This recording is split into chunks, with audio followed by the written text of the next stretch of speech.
Aha. So basically, my name is Mark Terrence. You should all know that by now. And this is Mark Smith and Legend. So basically, what I'm trying to do today is I'm trying to like debunk the whole concept of Lilith being yeah, she's a powerful figure, but I'm trying to debunk Lilith being a figure that people look up to. Well, anybody can do whatever it is they want, but I just want to put all the information there because I feel like a lot of false informations are out there. So I'm just trying to like do this full video. I've done a couple of videos in the past. Like I have a couple of videos on my TikTok talking about her and the sisters of Lilith, and let me set this light well, and also talking about basically me just talking. I've talked because there was a time I did a couple of videos on demonology. Then people requested that I talk about Lilith, and I did. I actually talked about her for a couple of times, and my most viral content that had almost like 1 million likes got removed on TikTok. Reasons best known to them. But so I've done this particular content on TikTok, Facebook, and Instagram, and they all did well. So I said let me just take the time and actually do a full video on YouTube. So this is gonna be like how I actually go about shooting my content for YouTube. So basically, I've actually been up for a while trying to like research about the topic, so I get everything right. And I've seen a couple of, well, I'll just go over what I've seen. So, don't mind, this is my fake Apple laptop. If you have an Apple laptop that you're not using, you can just trade my way. So while we are there, so according to my research, so what I tried to do was that I tried to like find out where exactly, like places exactly that her name has been mentioned, like where her name came in from, because I don't think someone just woke up and said, "Oh, Lilith is this." I think her name sprung out from somewhere, and I think it sprung out way before it's emanated in the Jewish folklore. So I did a couple of digging, and the first, welcome in. I see 3 people in the live stream. If you're here, welcome in. So the first 3 people that I saw, the first 3 places that I saw, the first place that I saw that her name was mentioned is the Mesopotamian mythology. Hey, I'm from Nigeria. What about you? So the first place I saw that her name emanated from is the Mesopotamian mythology, whereby she's basically one of the demons that were in that mythology. Mesopotamian mythology, where you have, I'm glad to hear that. How do I pronounce your name? Ustashi. So, Mesopotamian mythology is where you have the whole story of Gilgamesh,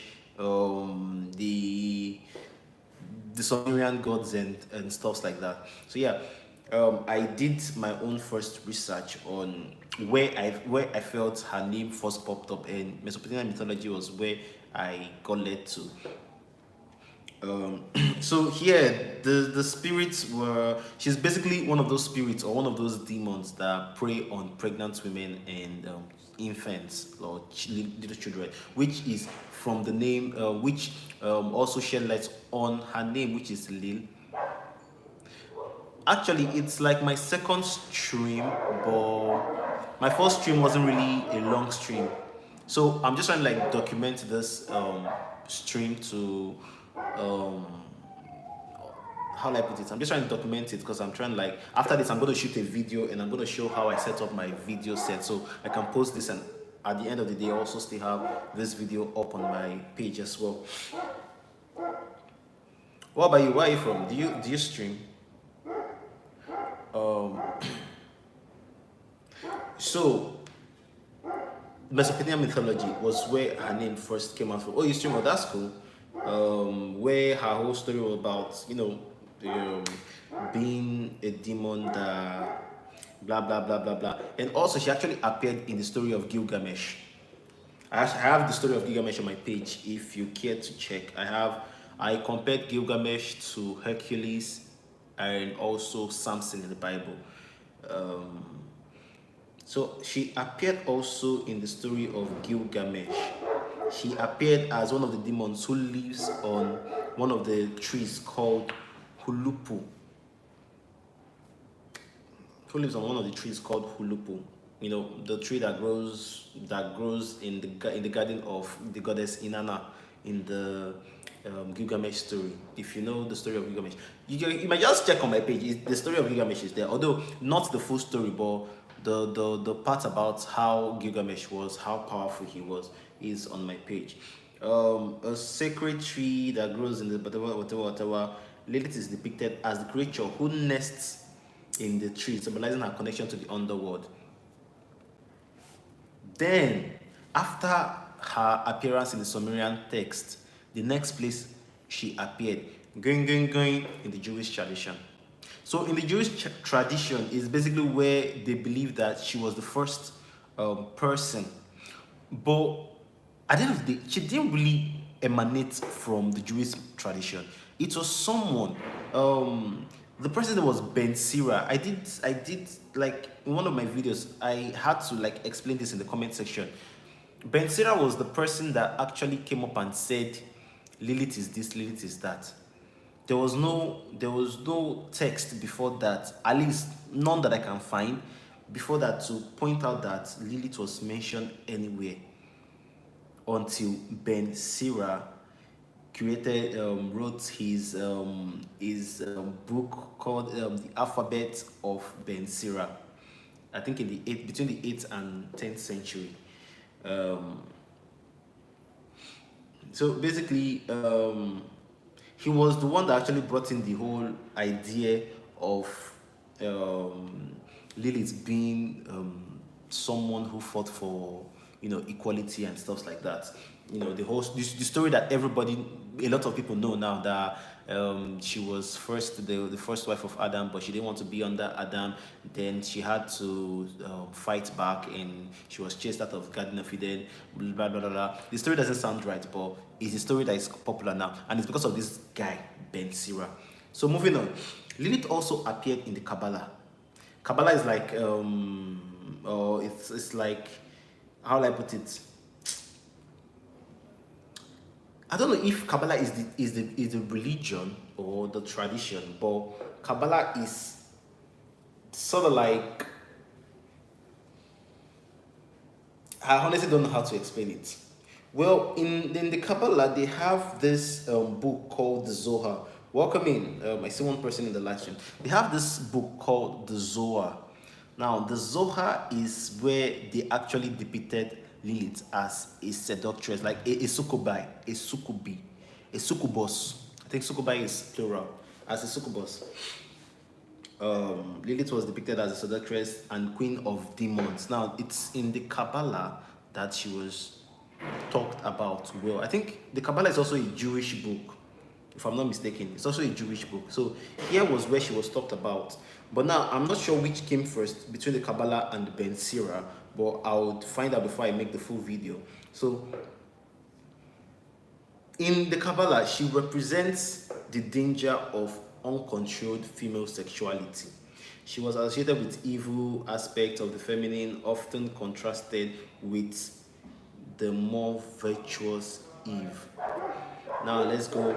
Lilith's transition into Western literature.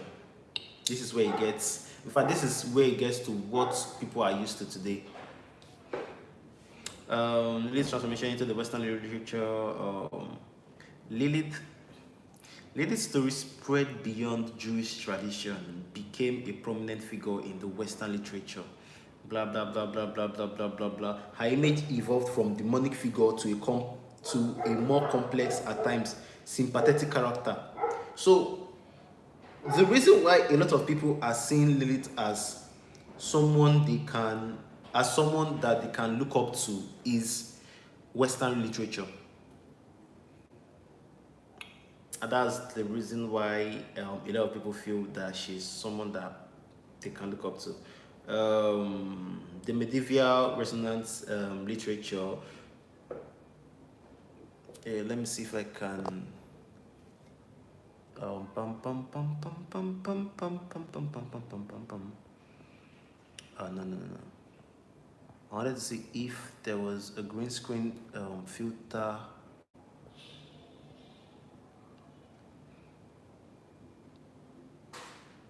Okay.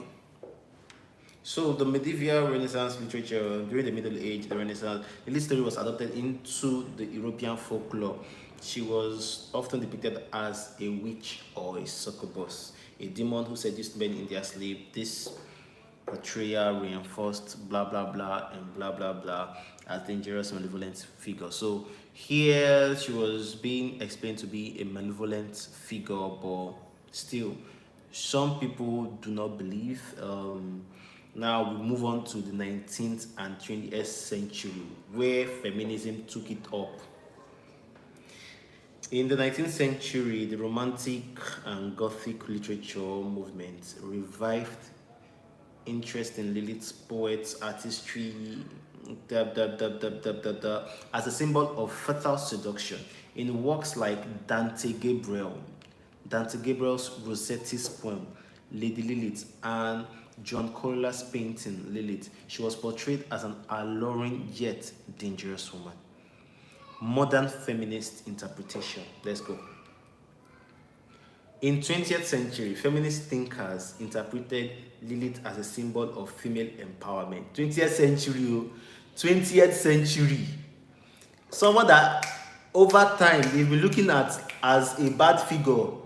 20th century, people woke up and say, no, she's a good person.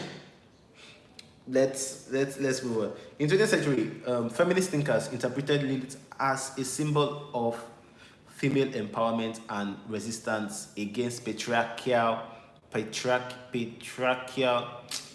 have issues with some words. Patriarchal norms. Her refusal to submit to Adam was seen as an early assertion of gender equality, and this part of the story was because of Ben Sira. Where Ben Sira woke up and got this idea from? But either way, her refusal to the Jewish feminist magazine Lilith, founded in 1976, is named after her, reflecting her enduring legacy as a figure of female autonomy. Now, this is where the whole idea of Lilith being a good person came from. This is where it emanated from. This is just where it emanated from, because prior to this time, everybody was seeing her as, evil, succubus, how she has been written to be. But no, someone woke up and said, I think she's actually a nice person. Moving on. Why feminists embraced Lilith as a symbol? Lilith's story, this is just basically what I had to research and wrote down separate. So I would have a more detailed video later with images and probably some cutout of some other videos and stuff like that. So Lilith's story, particularly her refusal to submit to Adam, resonated with feminist movements during the 20th century, late 20th century. Feminists saw Lilith's powerful symbol. Feminists saw in Lilith a powerful symbol of female autonomy, rebellion, and struggle against male dominance. Here's why Lilith became an icon for feminist ideology. A symbol of female autonomy.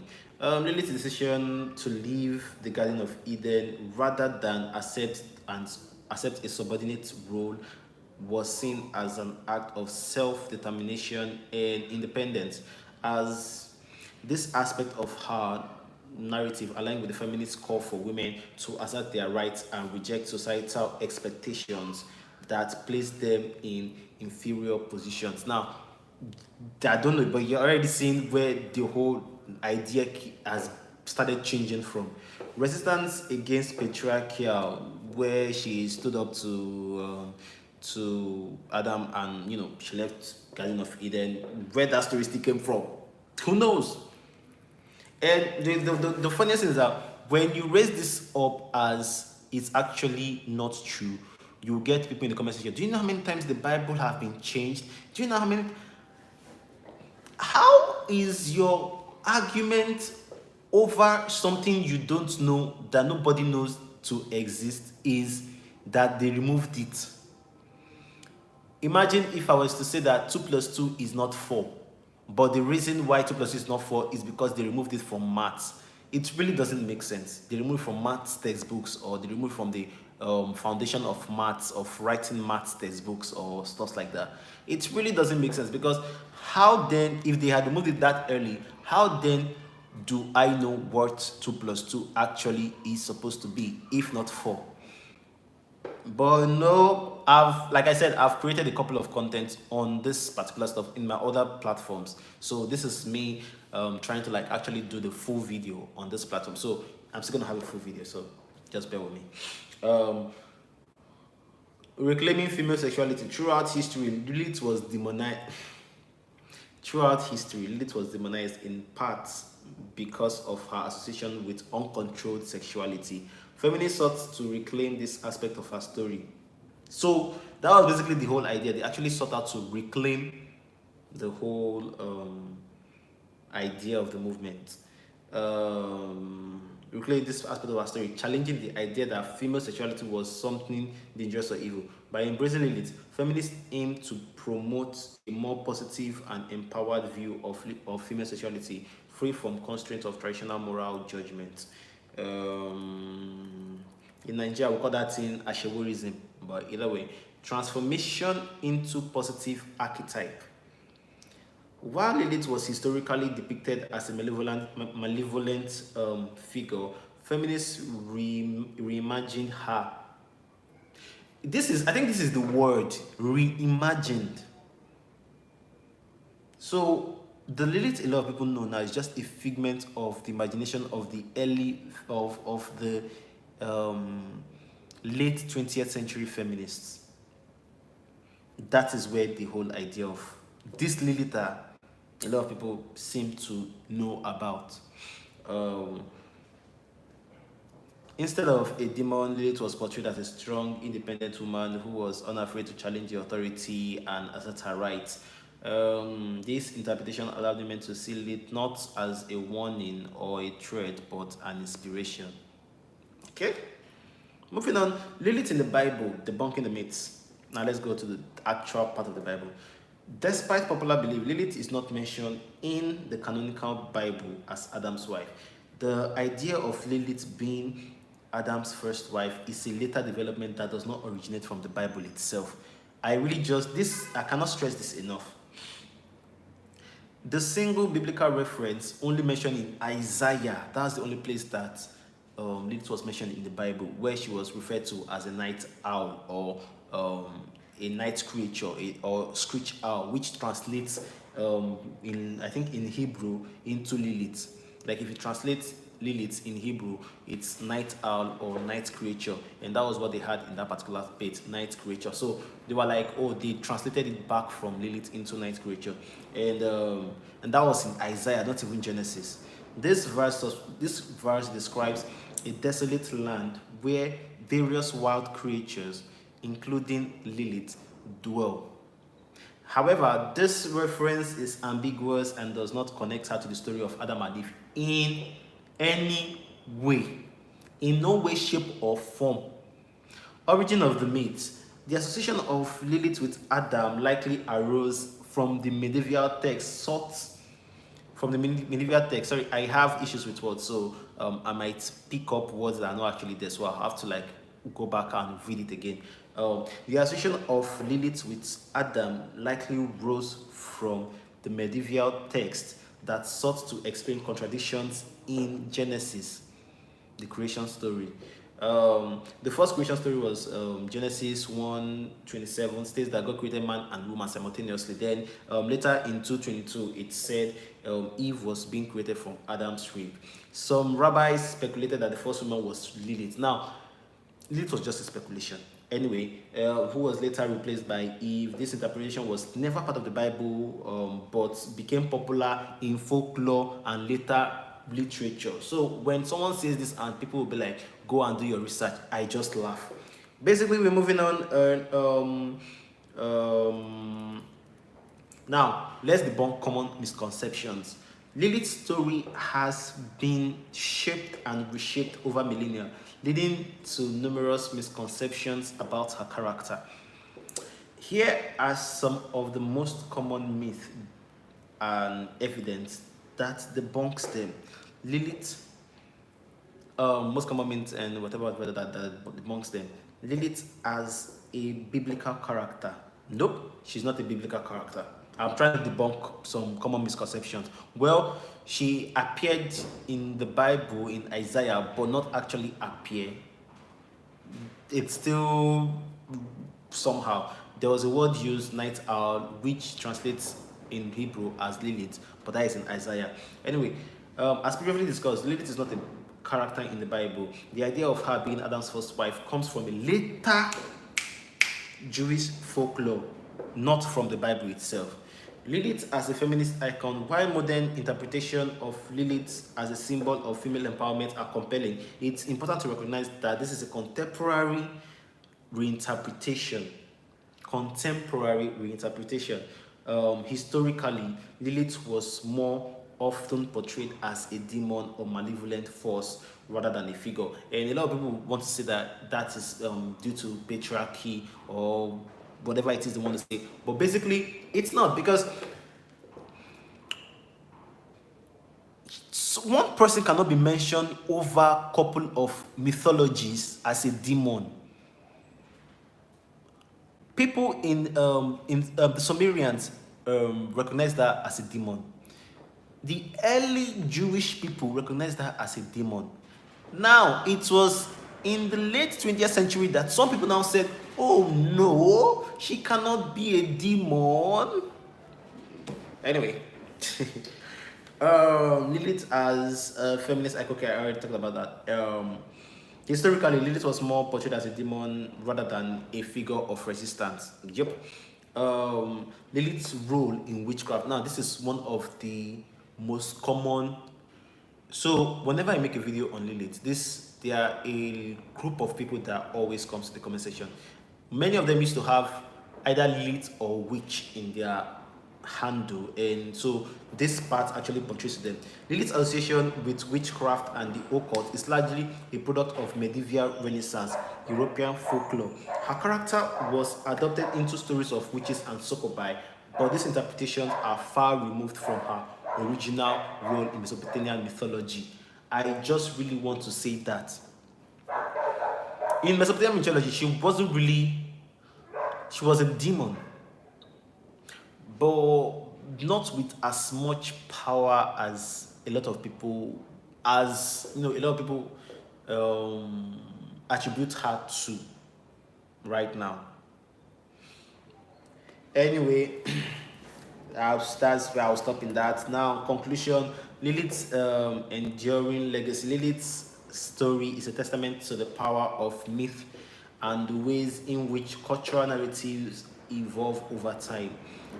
From her origins as a night demon in ancient Mesopotamian mythology to her role as a feminist symbol in modern times, Lilith has been continually reimagined and reinterpreted,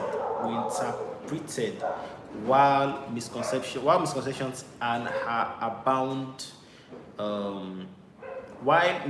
about her abound. A deeper understanding of her history reveals a figure far more complex and intriguing than the simplistic label Adam's first wife suggests. Lilith's legacy endures blah blah blah blah blah blah blah blah. So basically, it's not. I'm not saying that she's a powerful character in the mythology world, in the mythical world, which at the end of the day you really have to try to study to really understand who she is or who she was. Besides that, I don't really think I don't really think many of the people or many of the things people know of her today is actually who she actually was. But you know, so I'm gonna be making the full video soon, and or I might just post this instead, then make the full video later on. Either way, thank you so much for joining. This is Max, Myth and Legend.